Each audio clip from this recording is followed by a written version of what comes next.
Direct. So firstly,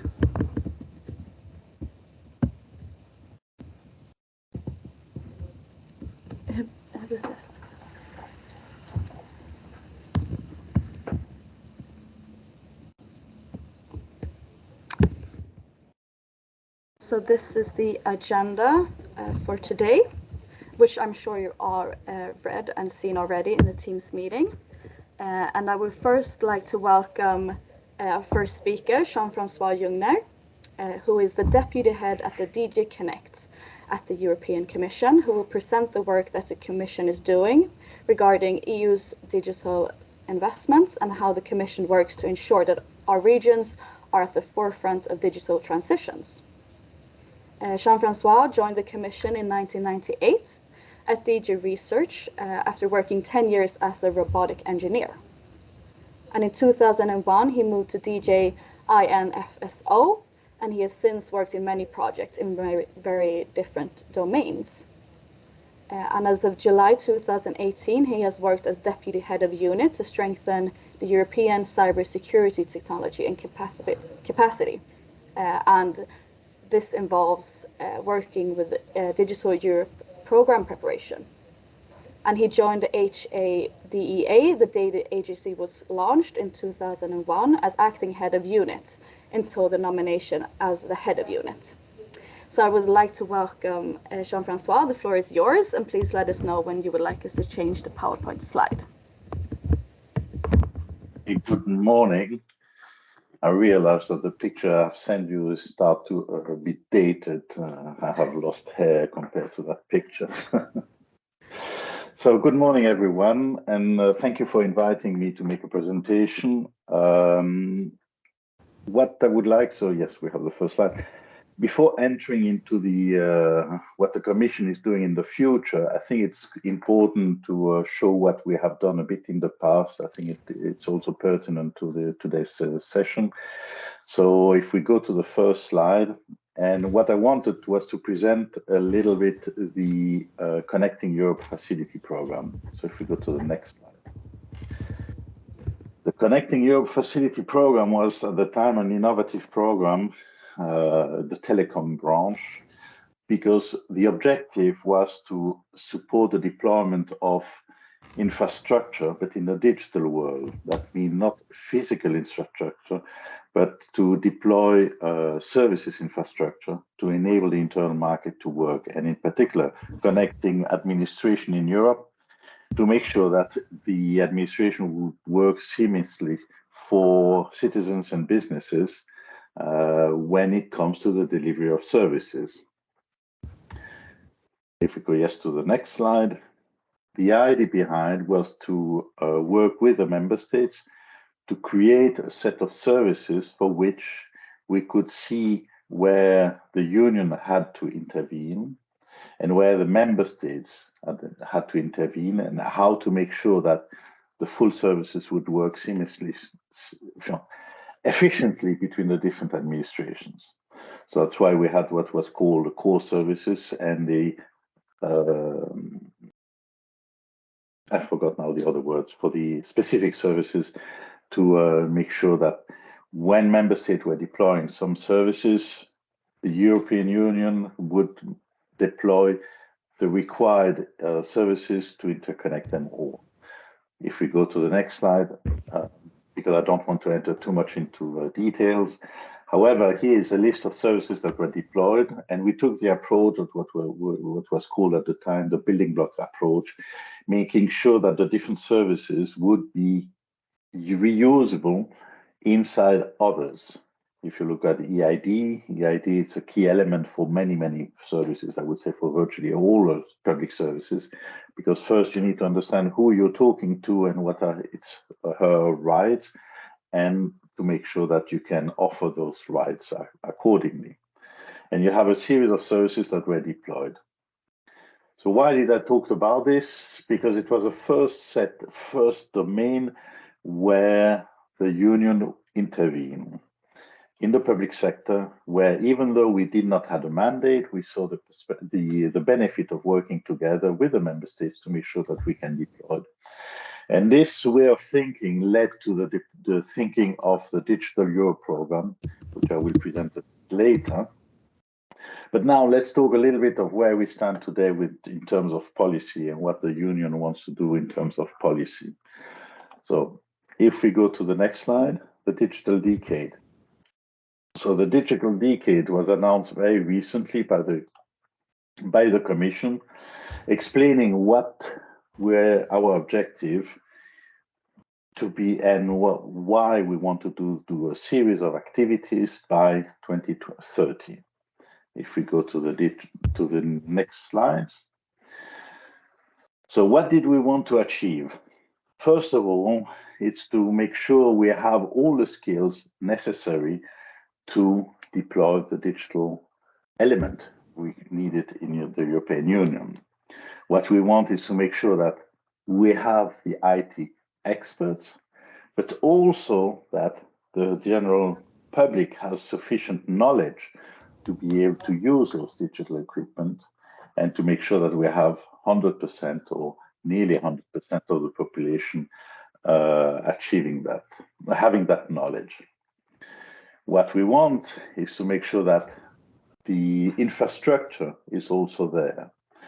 Common infrastructure are needed if you want to make sure that you can interact and you can exchange, meaning to have the communication capacity, but also the computing capacity, the data capacity, to make sure that you can have the service and to have the businesses and the public administration to have it.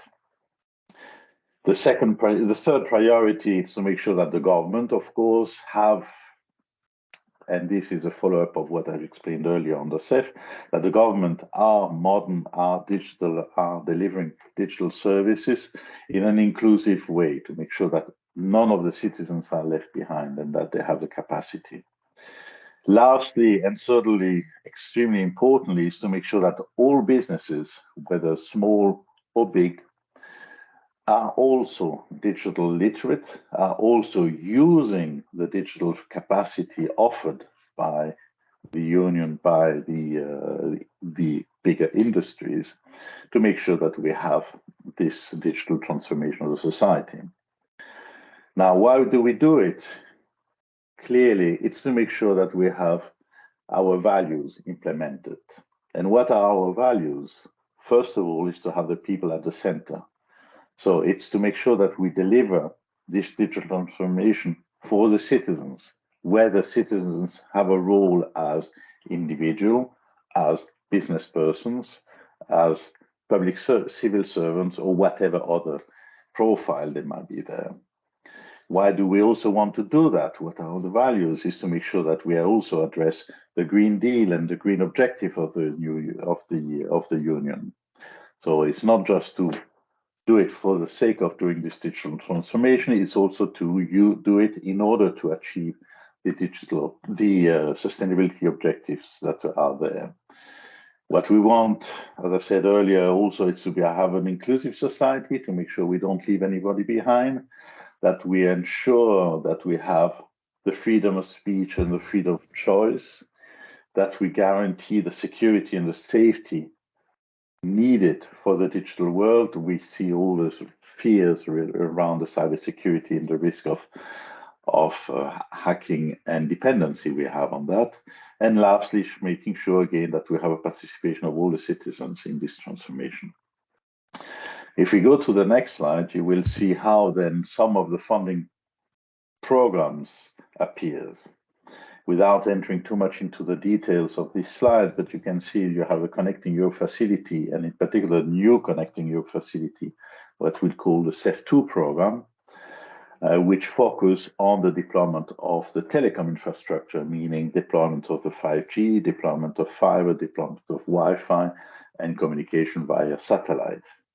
But you also see in the other axis on the right-hand side, yes, the different maturing technology coming out from and supported by the DET program, whether it's high-performance computing, whether it's data, whether it is cloud computing or QCI communication, meaning quantum communication.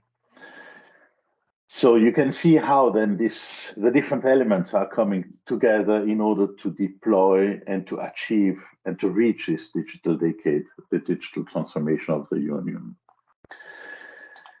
Now, entering into more detail about the Digital Europe program. So it's the next slide. The Digital Europe program was designed in 2017, the very early stage, 2019. Why did we want to do that? First of all, it's to bring back the European Union into the global competition. So we wanted to make sure that we deploy the infrastructure that will enable the Union to regain leadership in high performance computing in particular, but also regaining a position in the AI and to make sure that this AI deployment corresponds to the European values, the one I have made reference earlier, and to make sure that we do not, we can maintain the values that makes Europe what it is.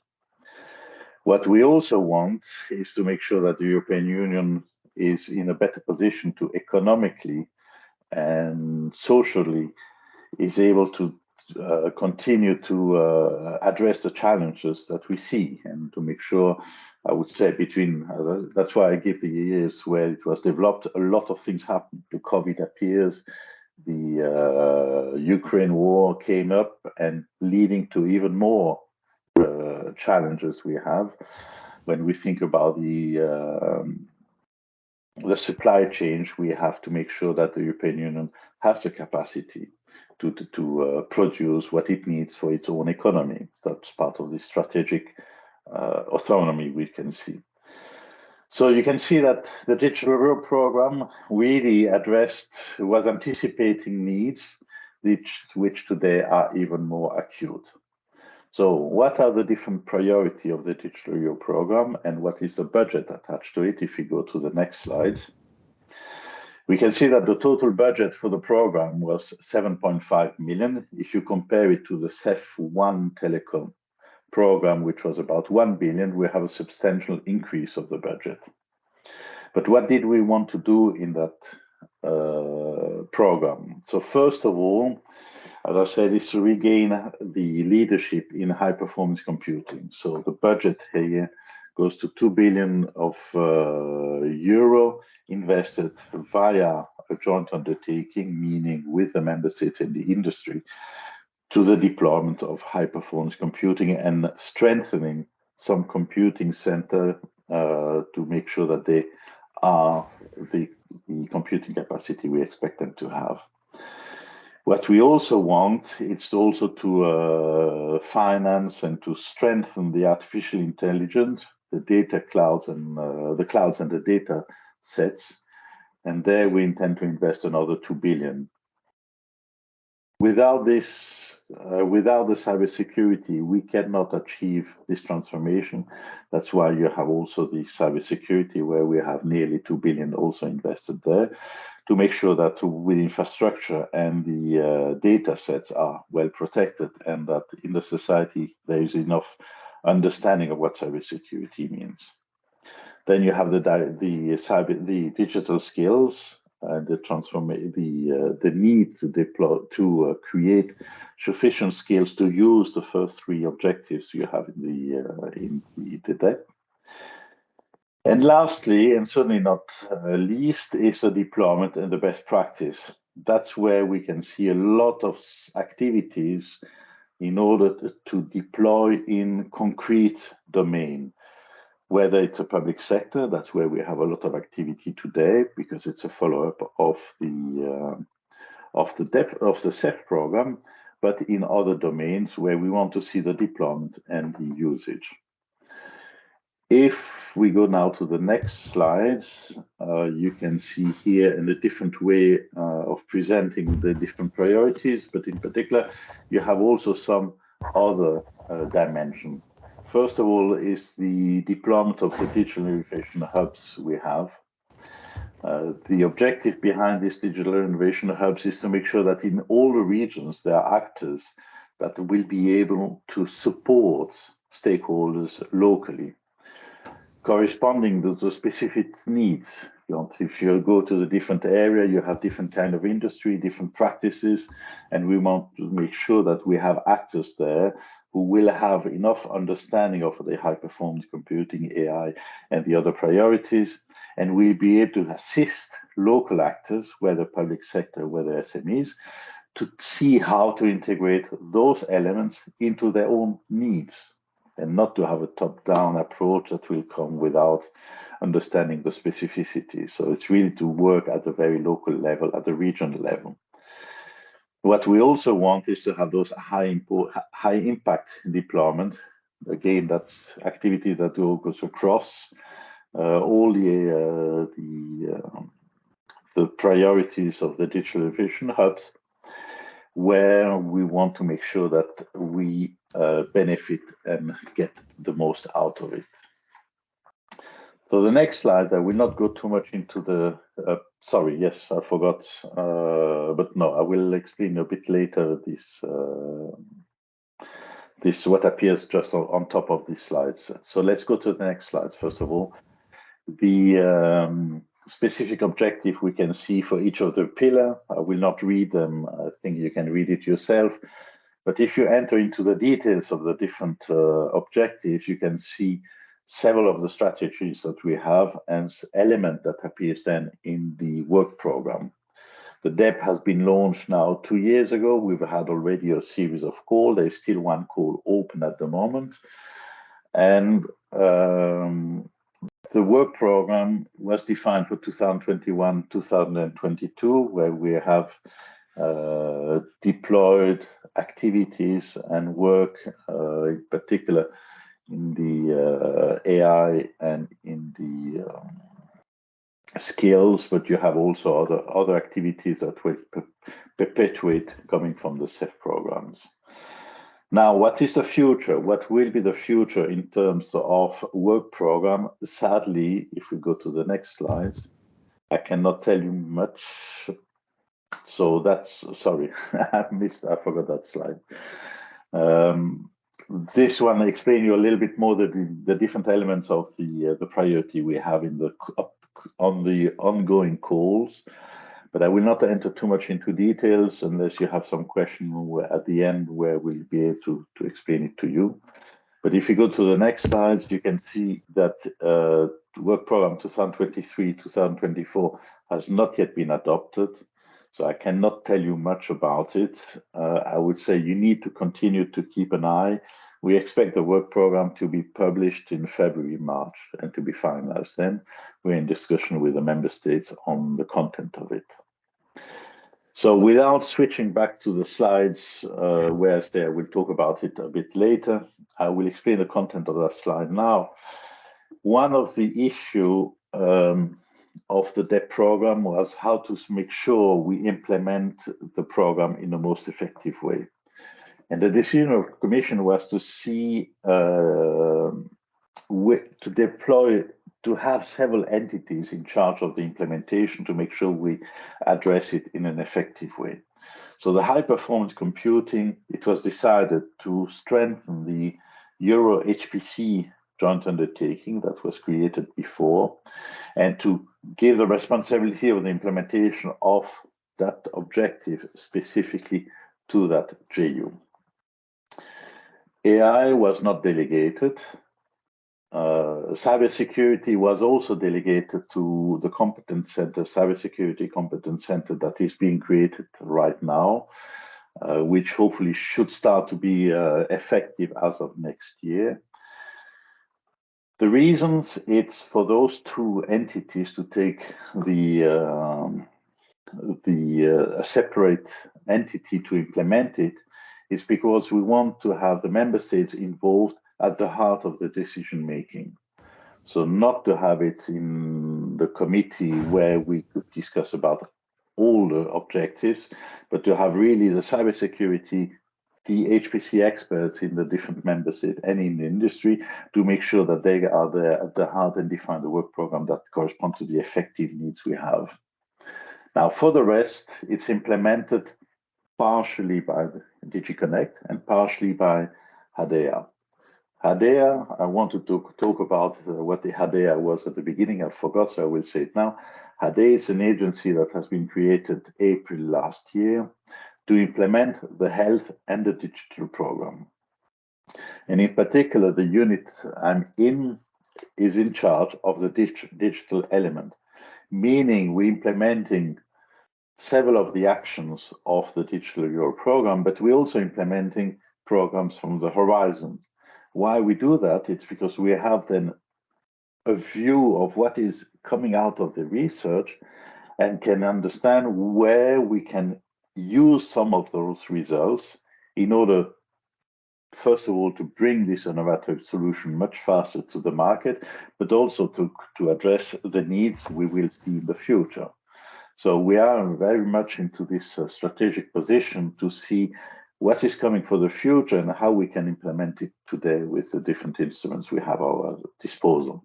It's the same approach, in fact, for the health, the other part, because they are in charge of the Horizons research activity in health, but also of the health program, which is implementing activities today. So that's what's the strategy behind. So we'll stop here. I think I was far too long compared to what was originally planned, and I will answer questions at the end of the session. Thank you so much, Jean-Francois. Do we have any questions from the audience? You're able to unmute at any time and ask your question. Otherwise, I will ask a question. You mentioned the war in Ukraine in your presentation. How do you see the war impacting the digital decade that the EU is working on? Well, I say it has strengthened significantly the issue of our strategic autonomy. So the different elements related to the capacity of the Union to have its own production capacity to be able to fulfill its own need. The other impact has been the cybersecurity element.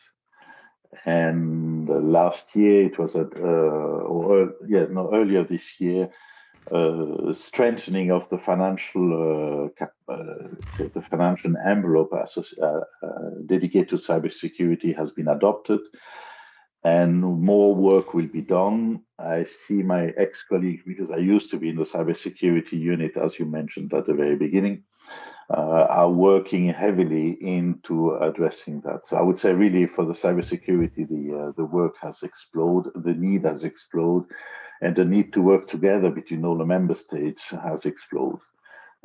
So there I can see already an immediate impact, but the strategic autonomy on the capacity of the Union to develop its own capacity has also strengthened. So I think we are at the beginning of the transformation. We can see the depth was there. We have seen also the CHIPS Act that was adopted. This is a result of the COVID, but again, the Ukraine war and our dependency has shown the need to develop further the autonomy required. Thank you so much, Jean-Francois. I will now have to move on to our next speaker, who is, and I will also take this in Swedish. Så nästa talare som är med oss idag heter Elisabeth Sandström Greenfield och hon arbetar som svensk koordinator för Connecting Europe Facility 2 på Post- och telestyrelsen. Och Elisabeth ansvarar då för att hjälpa svenska företag och organisationer med att söka medel från fonden mellan 2021 till 2027. Och Elisabeth har väldigt lång erfarenhet från tidigare förhandlingsarbete inom EU. Hon har jobbat som representant för Sverige i EU-gruppen High Level Internet Governance och som ordförande. Hon har även varit representant för Sverige inom FN-arbete och har spenderat en viss tid utomlands och arbetat för bland annat den brittiska ambassaden. Så tack för din medverkan, Elisabeth. Jag lämnar över ordet till dig. Tack så mycket. Det är väldigt trevligt att vara här och jag ska ge en liten bild av vårt arbete med Fonden för ett sammanlänkat Europa, eller också kallat Connecting Europe Facility Program. Och ni kommer att höra mig säga CEF2 Digital. Så du kan gå till nästa bild, så kör vi igång. Ja, Jag tänkte berätta idag om bakgrund om Fonden för ett sammanlänkat Europa, men ni har fått en ganska bra bild här redan. Men jag tänkte berätta framförallt om hur vi arbetar i Sverige. Sen tänker jag också berätta om den 2022 års utlysning och så öppnar vi upp för frågor därefter. Då kan vi ta nästa. Så huvudsyftet med denna fond, det är egentligen att tidigarelägga investeringar som annars kanske inte skulle blivit av eller kanske skulle dröjt några år innan det skulle kunna implementeras. Fonden har 2 miljarder euro i budget under en 7-årsperiod så att den sträcker sig från 2021 till 2027. Och det handlar alltså om att skapa säker och hållbar digital infrastruktur. Vi har hört väldigt tydligt om att den cybersäkerhetsdelen är väldigt viktig i dessa dagar och dessutom kritisk infrastruktur som det här handlar om. För CEF2 Digital handlar om utbyggnad av infrastruktur. Det handlar som sagt också om digitalisering inom offentlig förvaltning och väldigt stort fokus då på allmännyttiga tjänster. Sen så nämndes det här också European Green Deal och det är en stor fokus på klimatåtgärder i CEF2 Digital. Och så kan vi också berätta då som ni har hört tidigare här att det handlar om att göra Europa oberoende och konkurrenskraftig global aktör. Då kan vi gå till nästa bild, tack. Så våran roll då, vi har fått det här uppdraget sedan 2021 att vara ansvarig myndighet på Post- och telestyrelsen för Fonden för ett sammanlänkat Europa. Och det har regeringen gett oss för att kunna säkerställa en stor mängd ansökningar under den här tidsramen. Och vad det handlar om det är att hjälpa till med att se att varje projekt är moget nog, har en bra målbild och håller tidsramen som är utsatt. Och sen kommer vi också att följa upp projekt som har fått bidrag med årliga rapportering och slutrapportering. Och det är en stor del arbete med att hantera den här ansökningsprocessen. Så det är en vägledande process från allt från att informera om själva ansökningsperioderna som kommer upp. Och sen gör vi också en rekommendering till regeringskansliet om vem som får söka. För det är indirekt är det då regeringen som avgör vem som får söka den här fonden. Då kan vi gå till nästa bild, tack. Som jag nämnde har det precis öppnat upp en utlysning här och den öppnades upp den 12 oktober och är öppen till den 23 februari. Den har en indikativ budget på 277 miljoner euro som ska fördelas då. Och det finns ingen allokerad pott till specifikt medlemsland utan det är helt beroende på inkomna kvalitativa ansökningar. Och det är där vår roll kommer in att försöka hjälpa svenska intressenter att söka den här fonden då. Då kan vi gå till nästa bild, ska jag berätta om utlysningarna. Så 2022 års utlysning kan du klicka fram här ska vi se 5G smarta samhällen av 50 miljoner euro. Och det handlar då om att hjälpa offentlig förvaltning som till exempel kommuner och regioner att söka den här bidragen för att skapa smarta samhällen. 50 miljoner euro ligger där. Sen har vi 5G transportkorridorer. Det är en studie och även projekt. Så 28 miljoner sammanlagt ligger där. Och där har de delat upp det så 3 miljoner euro ligger för studie.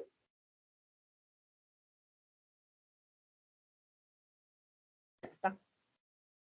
Eller jag kan berätta där. Stamnätsfunktionen ligger på 3 miljoner euro. Men jag förklarar närmare när vi kommer närmare här. Så 5G smarta samhällen, den ligger då för fokus på offentlig förvaltning.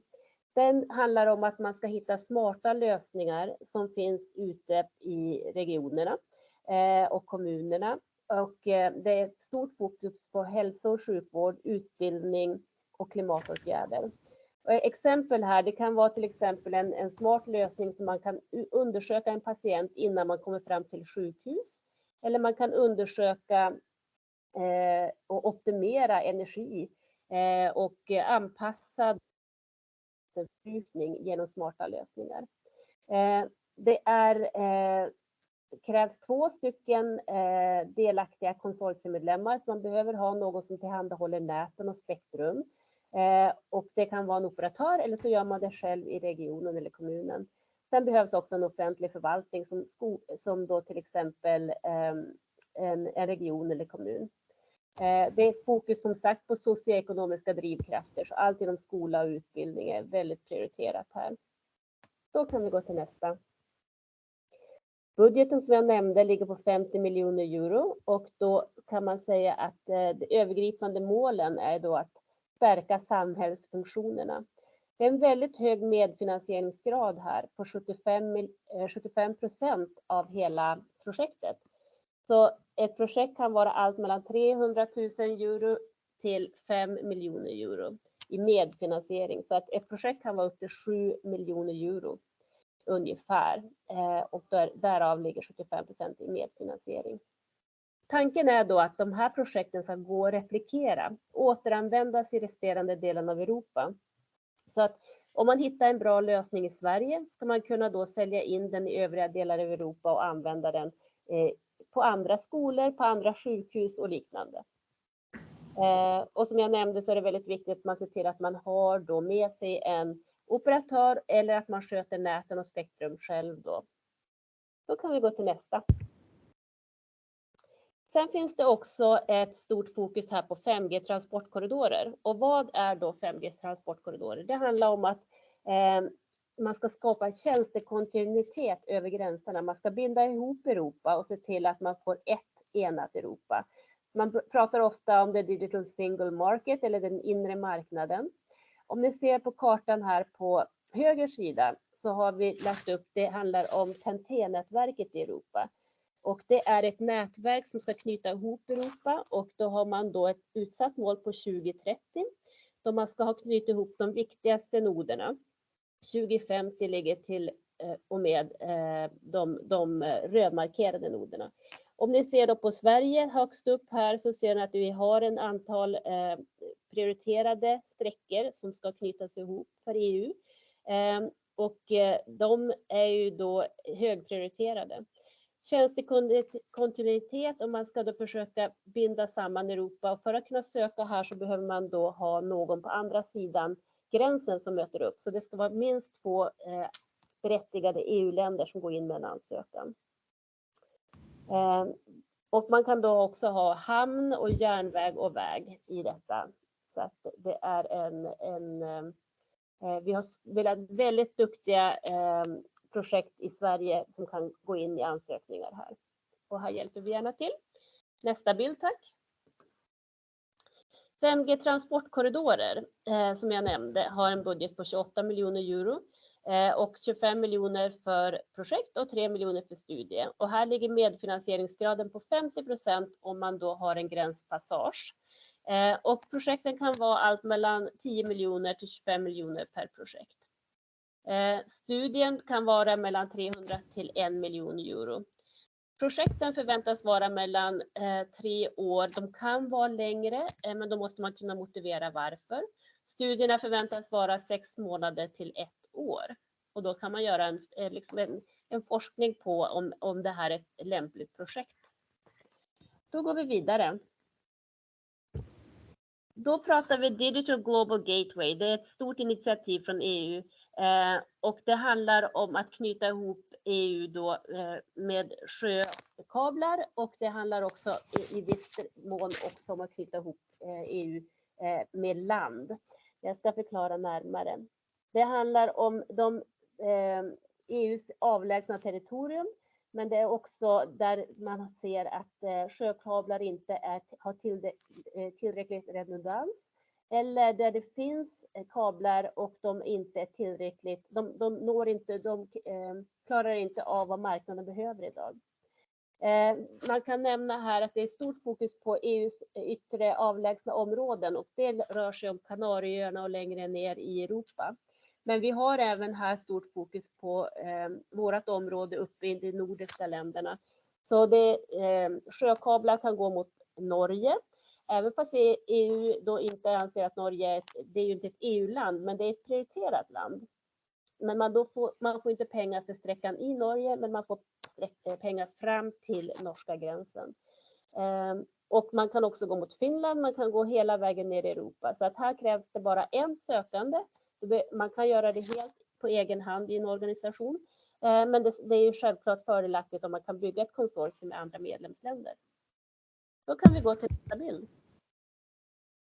Kvantkommunikation, det hörde ni också nämnas. EuroQCI, det är ett initiativ som skrevs under 2019 där 27 medlemsländer var med och sa ja till detta. Det handlar om att stärka cybersäkerheten i Europa och skydda de offentliga institutionerna som skolor, sjukhus, datacenter och liknande. Vi kan gå till nästa bild, ska jag förklara närmare. Så här ligger 90 miljoner euro och det handlar om att både knyta ihop då, kryptografiska nycklar och det är integrerat satellit-marksystem, men det är också då satellit- och marksystem i detta. Och vi har ju då Secure Space Connectivity Agency involverad i detta. Det är ett stort fokus här i CEF på att knyta ihop Sverige med andra medlemsländer. Vi kan gå till nästa bild. Som jag nämnde här så är det gränsöverskridande markbunden stamnät och som kopplar samman då betrodda noder. Och det har även här en rymdsegment som man kopplar samman med, och där har vi ett stort fokus på flera svenska intressenter. Men vi kan nämna här att EuroQCI är ett initiativ som har legat först i Digital Europe Program där man ska knyta ihop och skapa en landsbaserad hubb för detta. Och då i CEF som andra steg ligger då EuroQCI och kvantkommunikation som har en internationell aspekt som man knyter ihop då dessa noder med övriga Europa. Vi kan gå till nästa bild. Om vi då tittar på stamnät för europeiska molntjänster, här ligger 3 miljoner euro för studier. Och det handlar om att förbättra pålitliga molntjänster i Europa. Och här är medfinansieringen 50% och här behöver man då ha ett konsortium med internationell aspekt då. Bidragen är ungefär 1 miljon euro eller max 1 miljon euro då. Det kan vara mindre för studiefaser. Då kan vi gå till nästa bild. Sen finns det också en del av CEF som finansierar koordinering och supporthantering. Om vi då tittar på CEF Digital för just 5G, då har man då lagt pengar för att man ska kunna söka 2 miljoner euro för att möjliggöra framtagandet av gemensamma koncept inom Europa, då framförallt på 5G Edge Computing. Och det handlar om tjänsteplattformar som möjliggör tjänster med uppkopplad automatiserade mobilitet, CAM, Connected Automatic Vehicles då. Och sen har vi också på andra sidan här, om ni ser på höger sida, så finns det också en plattformstjänst då, som här förväntas ett konsortium få detta uppdrag att ha en koordinerande roll för att hitta bra lösningar mellan digital energi och transportlösningar. Och här vet vi att det finns intresse runt om i Europa där Sverige har fått förfrågan på om det finns någon som är intresserad. Så finns det någon som är intresserad av detta så uppmanar jag er att kontakta CEF-kansliet på cef2.pts.se.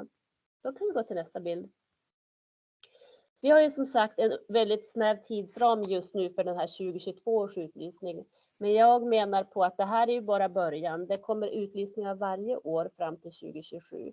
Och den här utlysningen som är just nu, vi har då för nationella projekt en deadline på 21 december. Så det är ju alldeles nu i dagarna.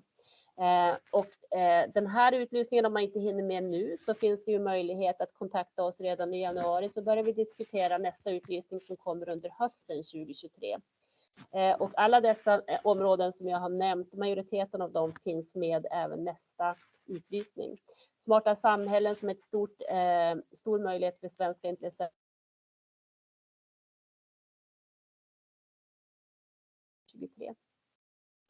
Då kan jag öppna upp för frågor. Då kan vi ta nästa bild. Stort tack Elisabeth. Har vi några frågor från publiken?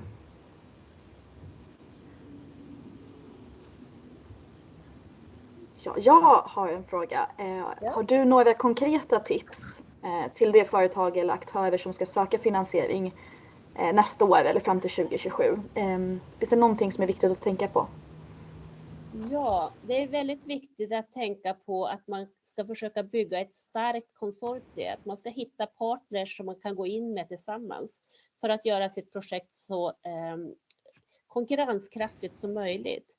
Så om man är en region eller om ett företag så ska man gärna hitta andra som kan stödja sitt projekt och backa upp det med kanske bra infrastrukturslösningar eller smarta lösningar med smarta komponenter. Så att ju starkare projektet är, desto större möjlighet har det då att få bidrag. För att man bedöms på en skala av 5 när man kommer till EU, och det bedöms bland annat på kvalitet, på prioritet och även då effekt på marknaden bland annat. Så mitt stora råd är ju framförallt ta kontakt med oss på CEF-kansliet, så ska vi försöka hjälpa er så mycket vi kan. CEF2.pts.se, och sen också hitta ett bra konsortium som kan gå in i en gemensam ansökan. Väldigt bra tips. Stort tack för din presentation. Tack så mycket. We say thank you to Elisabeth for this presentation, and we'll now move on to our next speaker, who is Justīne Pantelējeva. I'm sorry if I mispronounced your last name. And Justīne is a Riga city councillor and an entrepreneur who works with urban digital planning in Latvia. And she has worked with a local Interreg project called Urb Cultural Planning, which we will hear more about now. So welcome, Justīne. Hello, and you did very well with pronouncing thank you. Thank you. Yeah, do you have my presentation or should I share my screen? Oh, I have it here. Yeah. Perfect, thank you. Yeah, my presentation will be a bit different from the previous two. I will show you one specific way what we did in a specific project, Interreg project, where we used Minecraft, a video game for young people, children and young people, to use them in urban planning. And you can look at it as a way of how to work with young people and digitalization. We can go to the next slide. And as it was mentioned, we tested this kind of new approach through an Interreg project in the last planning period from 2019 to 2021. And the project was focused on the cultural aspect of urban planning. And one section of the project was specifically designed to test how to involve young people and children into the conversation of urban planning through a Minecraft. Minecraft, I don't know how many of you know what is Minecraft, but if you have children, then probably you might know. And we can go to the next slide. We use Minecraft because it is one of the best-selling video games of all time, and it has more than 100 million users, active players each month. And one specific aspect was that it's not only a 3D game that you can build cities and design different scenarios. It was also because a few years ago, Minecraft was purchased by Microsoft, and we as a city council use Microsoft products. And they incorporated Minecraft in their packaging, let's say, so that every pupil in Riga City Council that are studying in Riga have an access to Minecraft Education Edition, which is a specific edition of Minecraft specifically designed to test and implement Minecraft as an education tool. Next slide. Well, there are a few steps we did as it was a new approach for us and we didn't know what exactly to do with Minecraft. The first step was to digitalize Riga, our city, into Minecraft. So we had open data, and city provided spatial data to develop our city model into a Minecraft. Although there's different kind of outcomes that you can provide through this digitalization process, ours wasn't as good as other cities' examples due to the fact of the low quality of data. So we have a city model, but the buildings and they're not one-to-one. You cannot say that's a digital model. But at the same time, it had made us think of how we can use this to develop or design the city within the model.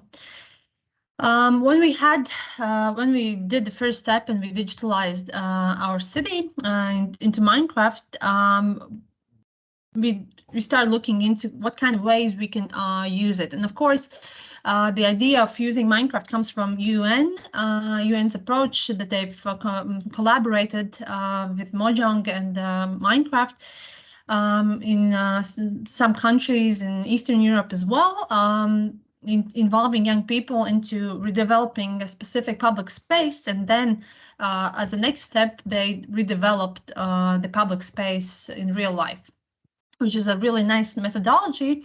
But we, through the project, we didn't have the resources to do that. We started looking into what other ways we can use Minecraft in our project. And specifically, our project was focused on the local neighborhoods problems or some issues, and looking at how culture, artists, local history can help us to work on them in a way. So we found out that there are a few things we could do that, and the one we decided to do is to focus on creating a bond to their neighborhood that the children were living in. And by developing specific buildings, you can also have you learn the children learn about the history of their neighborhood, the history of the buildings. And in the Minecraft Education Edition, you can also incorporate the different tasks and create a classroom that can be accessed later by other children. You can multiply it and scale it up on a city level. But second step, of course, was to finding local partners. Microsoft was, of course, one of the biggest ones, and then we had a few other partners that were willing to help us on the tech side and also help us to educate teachers as well, as it was a school-focused project. On testing, we had to also look at the aspect of teachers and their knowledge and giving them an opportunity to learn about how Minecraft can be used in classroom-specific sites. And then we did two testings. One was in our project's pilot neighborhood, where a specific class of urban design class had a specific buildings that they got to know. They drew them and designed on how to rebuild them in Minecraft. As our model wasn't perfect, it was a great opportunity for the children to redevelop the buildings basically so that they would look like in real life. And the second one, the project was focused more on scaling up and testing and involving citywide students and pupils. And we had a specific competition that took place 2 weeks. We, from our city point, we found or looked up 20 buildings in our historical center, which is in UNESCO, and then 20 groups of students applied to redevelop each one of them. And if you go to the next slide, we can see how it looked. They had 20, if you click on the video, I think it should, if you click on the slide, it might go. I'm sorry, I don't think the video works. Yeah, unfortunately, you can. It's a small video. Okay. So the 20 groups had 20 buildings specifically for them to redesign. And they worked with the teacher in their group as well. So it was teachers and students combined. Yeah, throughout 2 weeks, again, it was a nice opportunity for the children to go and explore the building, explore the architecture, know how to learn about the details, because if you don't, you cannot transfer it to the Minecraft. And then we had a panel of experts from the city council as well, who evaluated these buildings. And we had the range of, the first class students to 12th graders participating. And if you go to the next slide, this is one of the city center. This was, I'm so sorry that you can't see the video. It would be really nice to see. This was the winning team. It was the first graders who redeveloped not only the building or opera house, but also the public space. And I put only the good examples, and you can see how when you see all 20, you can see how well they did. And this is really nice. It looks like one-to-one basically on how it looked. Yeah, and one of the responses, and altogether, what makes sense is that they get it's a competition. So you have you're working as a team. It's a competition, but at the same time, you learn in-depthly about the architecture, the building itself. Especially in the Minecraft Education Edition, when we did it, they had to develop some historical facts that you can interact with in the digital classroom. So it was a great way to kind of use the platform that they use usually for gaming and transfer it to a kind of a learning aspect for it. And if we go to the next slide, a few conclusions. Again, it's really nice way how to engage young people, especially if we talk about urban planning.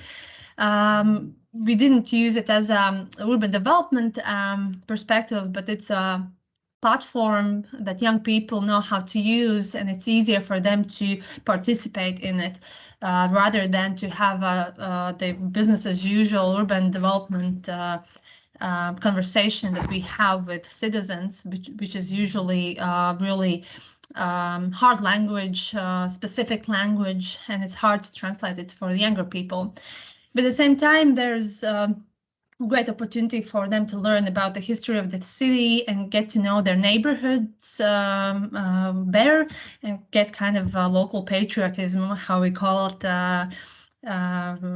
get more them into their own neighborhood and get them to know it. And one aspect as well is that the teachers have to be involved, and usually teachers don't have the kind of capacity or the knowledge of it. So we try to foster and provide them a specific learning course with our local partners that they can explore, because we throughout this project in those 2 pilot cases, we did one specific kind of aspect, but Minecraft Education Edition could also, you can create classrooms to teach biology, chemistry, any kind of science, any kind of subject. And what the competition testing or competition project showed us that their parents also got involved, and they were super happy actually about how that their children were using Minecraft for to get some kind of knowledge out of it. But at the same time, there is a digital knowledge gap, and of course for us in our project participated only those who already were literate in Minecraft, which is something we have to take into account if we want to scale it up and do more exploratory projects with Minecraft. As you know, it is a game, it's a private game that you have to buy to use it, and not everyone can afford it, and not everyone are using it. So it does create kind of a bit a knowledge gap that we have to take into account when we do further projects.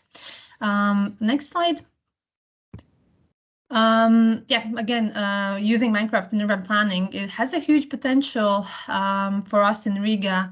We can access basically every classroom. Every pupil has an access through their logins that they have in specific schools. But at the same time, it's an urban planning, but also urban exploratory, urban history, getting to know the city, the history. There are a lot of ways how to implement, but at the same time, because we don't have, a lot of resources and teachers have already full schedule, it's a slow process on how to incorporating this kind of new method into methodologies.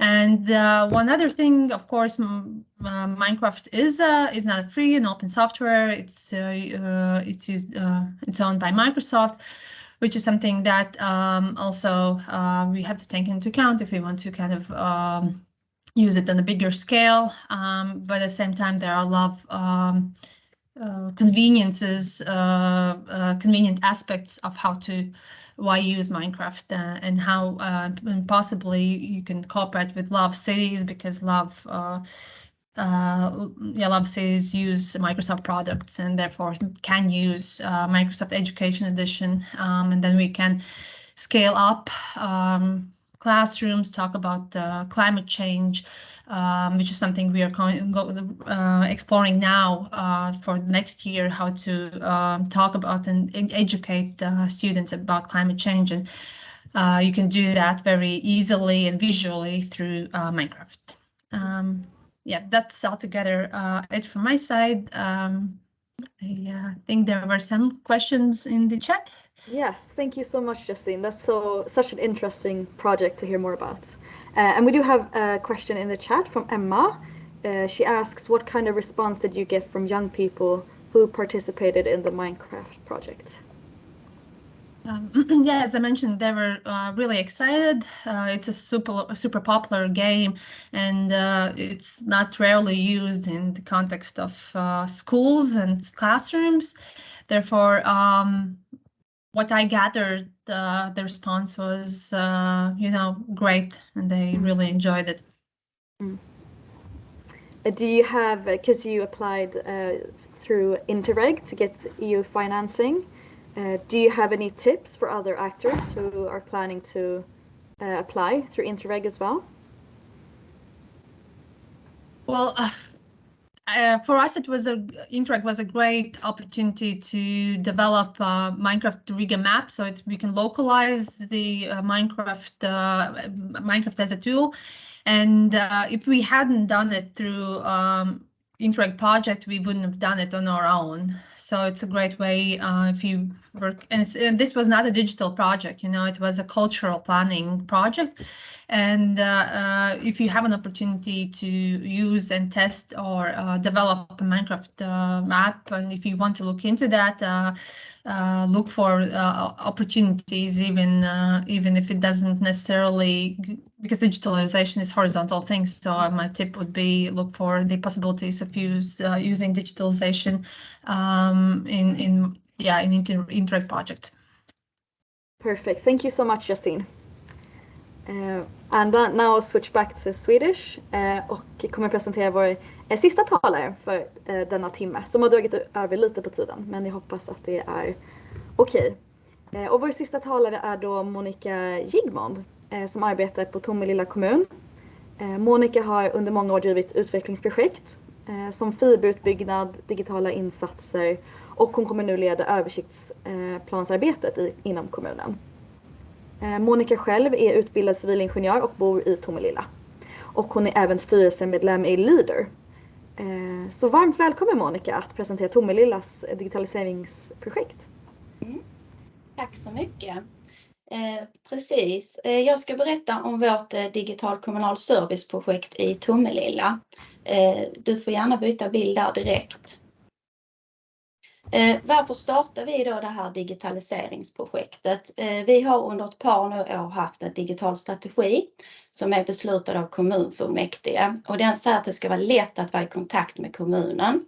Och det ska vara lätt att välja den digitala vägen istället för den analoga. Vi har väl också varit ganska flitiga på att söka EU-medel och framförallt inom digitalisering. Vi har ett ledarskap som visar att vi måste hänga med på den digitala resan för att kunna ge bra service till invånare, företag och besökare. Och vi har också en kultur som säger att vi ska våga, vi får vara modiga, vi får lov att göra fel och misstag, men vi ska inte utreda ihjäl oss. Och tittar vi också på de undersökningarna som görs, till exempel Svenskarna och internet, så ser vi också att den digitala mognaden ökar. Och efterfrågan på de digitala tjänsterna ökar också då. Och då måste vi som offentlig aktör hänga med. Du får gärna byta bild. Det här gjorde vi då i ett projektform där vi blev jätteglada att vi blev beviljade 5,2 miljoner från Fonden till att göra de här digitala insatserna. Och det här projektet har pågått i 3 år och vi har haft 3 delmål som vi har jobbat med. Det första var att bygga upp ett kostnadseffektivt digitalt nav som kan hantera alla inkomna ärenden till kommunen på ett kvalitetssäkert men också effektivt sätt. Och det ska också samspela med alla kommunens övriga verksamhetssystem. Vår systemarkitekt och vår systemutvecklare har skräddarsytt lösningar för att koppla samman de här olika systemen till då våra dåvarande system rättare sagt och så våra nya system och robotar. Det andra delmålet då var att påbörja minst 10 automatiserade e-tjänster eller e-tjänster som har någon typ av automation i sig och under den här projekttiden hinna testa och lansera minst 5. Vi har idag påbörjat 17 e-tjänster med någon typ av automation och för att nämna några så har vi till exempel ansökan om fortsatt försörjningsstöd. Vi har ansökan om plats för torghandel och vi har ansökan om skolplats till en viss skola. Det tredje delmålet var att hitta arbetsmetoder till att förebygga, till att bemöta och förebygga digitalt utanförskap. Och där har vi då Europa Direkt som är vår reception och som är en väg in till kommunen. Och där har vi också digitala hjälpen. Du får gärna byta bild. Den här bilden illustrerar lite det här digitala navet som vi har, att det ska vara en väg in till kommunen. Det kvittar om man tar kontakt via chatt, post eller telefon så hamnar allting hos Tomelilla Direkt. Och där till höger så sker då en hel del kommunikation mellan vårt ärendehanteringssystem och våra övriga system. En mycket förenklad bild men jag vill ändå visa den. Får gärna byta bild. Det tredje målet var som jag då sa förebygga digitalt utanförskap och här har vi digitala hjälpen där personal på Tomelilla Direkt hjälper personer som behöver hjälp med att använda våra e-tjänster och de som kanske inte är så vana vid det. De har också gjort enkla manualer för att hjälpa dem till exempel hur man skriver ett snabel-a. Under pandemin så stod de också bredvid, vi kunde ändå hålla distans och så, hålla oss till restriktionerna. Den som behövde hjälp satt vid datorn och utförde allting i e-tjänsten medan den som hjälpte stod en bit ifrån och pekade på en tv-skärm. Vi ser också att antalet personer som behöver hjälp har minskat, vilket vi också ser som ett tecken på att det har blivit en digital mognad. Du får gärna byta bild. Du kan klicka fram med 2 prickar där, tror jag ska hamna under lärdomar. Ja, precis. Vad har vi då för lärdomar från det här projektet? När vi tittar så här tillbaka nu 3 år tillbaka. Jo, när vi byggde upp e-tjänsterna så såg vi ett behov av mer tydlighet. Ibland så visste vi inte riktigt var bollen låg mellan de olika verksamheterna när e-tjänsten skulle tas fram. Så vi tog fram en processkarta som tydligt visar var bollen ligger i varje steg. Till exempel så har ju verksamheterna, det är de först som kommer på idén om att vi ska bygga en e-tjänst, och det är de som kan processen och den som ska digitaliseras. Och sen har vi då digitaliseringsavdelningen, och vi har kommunikation som tittar till exempel på texterna och tillgänglighet i själva tjänsten. Så denna processkarta jobbar vi efter idag. En annan lärdom var också att vi började titta mer på de mjuka värdena i e-tjänsten, så att vi inte bara fokuserar på funktionen utan också ser så att det är så enkelt som möjligt för användaren. Och här har vi då tagit till oss tips och brister som har kommit in via personer som besöker Tomelilla direkt, men också från verksamheterna själva. Och det här kommer vi fortsätta att jobba med nu även när projektet fortsätter. Tittar vi också lite på framgångsfaktorerna så ser vi att, eller det visar i alla fall, att det har varit en bra styrgrupp som har bestått av kommunförvaltningens ledningsgrupp, vilket innebär att det är de högsta cheferna som är väl insatta i projektet. Det får en annan typ av mandat och det blir också lättare för verksamheten att haka på. En annan framgångsfaktor som vi ser har också varit själva projektorganisationen. Att man har delprojektledare som ansvarar för respektive delmål. Och där har då kommunikationen fungerat väldigt bra med verksamheterna. Vi har också egen kompetens. Vi har personal som själv har byggt upp det här digitala navet och gjort alla de här kopplingarna mellan systemen. Vilket innebär att det har varit snabba lösningar, och vi har också kunnat nu också med hjälp av EU-medel också utökat den här kompetensen med fler systemutvecklare, och vi kommer ju fortsätta att göra detta och ha kompetensen in-house så att säga. Då har vi nog en sista bild där och vi bara tackar för mig, och ni har min mail här också om det skulle dyka upp fler frågor som ni kommer på framöver. Stort tack Monika. Vi har även en fråga här i chatten som lyder: under tiden som ni arbetade med Tomelillas digitaliseringsprocess, var det något som ni som team kommer ta med er för nästa ansökningsprocess? Ja, kanske. Vi hade en referensgrupp kan jag säga, för nu vi har pratat tidigare här under dagen med att det ska vara en bred förankring, att man ska vara många aktörer i ett projekt.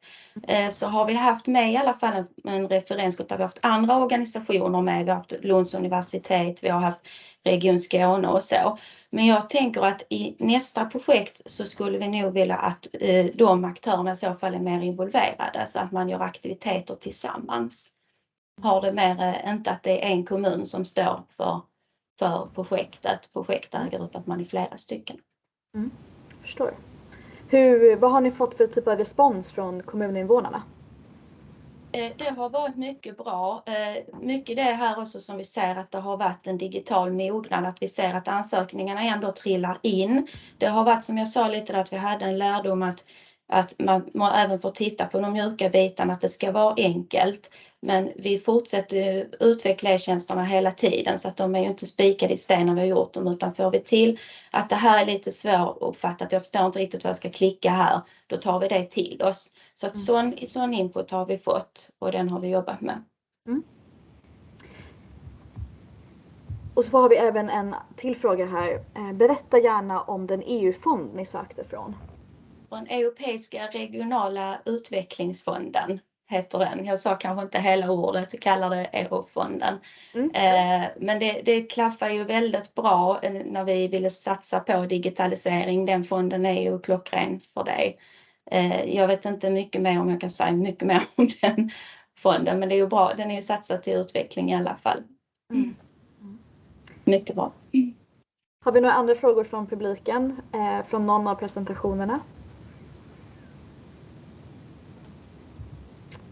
Då tror jag att vi avslutar dagens presentation. Och jag vill såklart tacka alla så väldigt mycket för deras deltagande. Och vi är ju väldigt glada att kunna erbjuda er den här introduktionen till EU:s satsningar på digitalisering och lite inspiration här inför 2023, hur ni kan jobba vidare med de här typen av frågorna. Och önskar ni rådgivning eller skulle vilja se en fördjupning av detta ämne så får ni gärna kontakta oss. Alternativt skanna den här fina QR-koden som går direkt till vår YouTube-kanal där den här inspelningen kommer hamna sen. Och vi finns alltid här för att svara på frågor om EU, så att tveka inte att kontakta oss.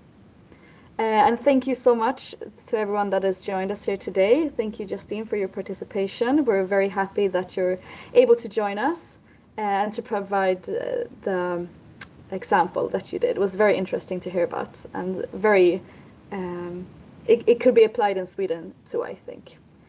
So thank you everyone for this webinar, and I wish you a happy holiday and a wonderful New Year, and have a happy Monday as well, the last week. Thank you so much.